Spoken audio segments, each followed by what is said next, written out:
Nightmare, bonjour. Bonjour, salut. Alors, tout d'abord, quand et comment est né ce groupe Nightmare? Oula, il est né en 79, 1979.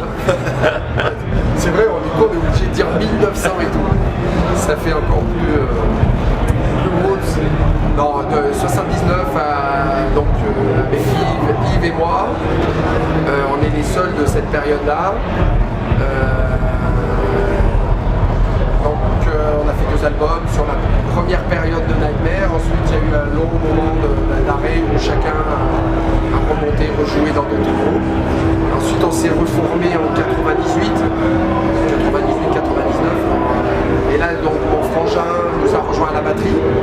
Moi, je suis passé de la batterie au chant.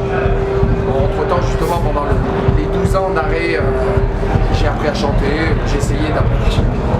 Et à partir de là, on n'a jamais arrêté, quoi. Sorti d'album tous les 2 ans, avec des changements de line-up, l'arrivée de nouveaux guitaristes notamment. Donc avec Franck qui n'est pas là et Matt qui est là, qui nous a rejoint il y a 2 ans et demi. Et pourquoi ce nom Nightmare? Oh là, je connaissais cette histoire. Nightmare, je pense qu'à la base c'est quand même un nom qui sonne bien. Mais c'est surtout Yves qui est à l'origine du nom. C'est vrai que c'était à l'issue d'une soirée bien arrosée. C'est ce que Et après, voilà, ça sonnait bien, ça a été accepté. Ouais, parce que ça correspond à peu près à la création du groupe. C'était déjà Nightmare tout au début en 79. Tout au début, oui, quand Nightmare, parce que tout le monde a déjà joué dans d'autres groupes avant. Donc, et c'est dans les mêmes moments qu'est sorti Nightmare on Elm Street, le film Freddy. Voilà. Alors je savais pas s'il y avait une relation. Peut-être bien, mais moi j'étais pas sur le choix du nom. Moi j'ai rejoint le groupe 2-3 mois après et c'était déjà Nightmare. Donc voilà, j'ai même pas eu à me battre. Et alors, comment peut-on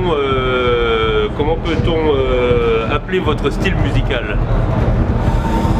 Bien, sur les derniers albums, en fait, quand tu écoutes depuis la reformation, depuis 2000, en fait, tu vois vraiment une évolution musicale, et dû aussi aux personnes qui étaient dedans à ce moment précis, Cosmovision, qui pour beaucoup encore est vraiment un album phare de la discographie Nightmare, parce que tu avais Jeannot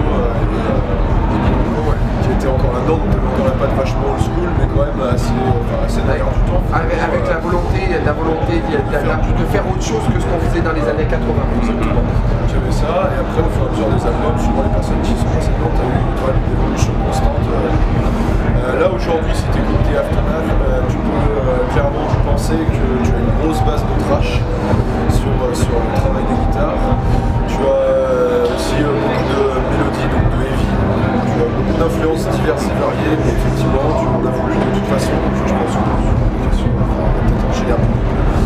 On a voulu diversifier et la production et le travail sur la guitare Alors donc votre nouvel album vient de sortir là et il a été accueilli comment par le public? Parce que 30 ans après c'est pas évident d'être toujours là. Les chroniques sont bonnes depuis le début, mais nous il y a les chroniques mais il y a aussi le public en effet. Et scéniquement en tout cas les morceaux on sont bien accueillis dans le sens où c'est des morceaux qui sont faits pour le live. En tout cas ceux qu'on reprend là, c'est super. C'est des morceaux qui tournent bien, qui mettent la patate. Et le public le sent et l'accueil est souvent très très bon. Ouais, justement en parlant du public, alors l'accueil que vous avez eu hier. C'était fantastique. C'était génial. Vous attendiez ça un petit peu quelque part, parce qu'on savait qu'il y avait beaucoup de personnes qui par le biais d'internet et tout ça, on savait qu'il y avait beaucoup de personnes qui venaient nous voir, en tout cas qui pour eux c'était important de nous voir, et pas que pour nous, mais pour lesquels c'était un rendez-vous qu'ils ne voulaient pas louper, et on les a revus, on les a retrouvés. Mais j'avoue qu'un public aussi nombreux et aussi réceptif, je pensais pas autant. Et c'était la super surprise, la super claque. Et Donc ils nous ont donné la claque. Et par rapport à un simple concert normal, c'est incomparable. C'est incomparable parce que même si on se doit en tant que musicien que tu joues devant 2 personnes, 50 ou 10 000, tu dois sortir le même set et avoir la même sensation. Ça c'est comme ça, c'est dommage. De toute façon, quand t'es psycho, c'est que t'as pas l'habitude de faire des énormes sets comme celle-là et que c'est un peu quand même la récompense. Tu fais par année ou par album, c'est la récompense, c'est les scènes. Forcément, tu te surpasses encore plus. Donc, si tu veux, ce genre de scène, c'est là où effectivement tu peux voir Nightmare dans tout ça. Ouais, parce que c'est pas évident de se retrouver en main stage ici, quoi. Tout à fait. Non, bah oui, c'est clair. Oui, c'est clair, même pour nous. C'est la preuve de la qualité du travail. Même pour des roublards, ça reste des moments clés et des super expériences. Et donc là, actuellement, vous êtes en train de faire une grosse tournée internationale. Vous avez déjà attaqué déjà? Non, encore pas. Tu la prends depuis le début, Oui. Si tu comptes la tournée sur toute la... Oui, on a commencé par Dubaï, le Lézardos, D'accord. le Hellfest, Wacken. On a un Rebel Rock au mois d'août en Belgique. Septembre c'est calme. Enfin, on a le Rising Fest le 25 septembre.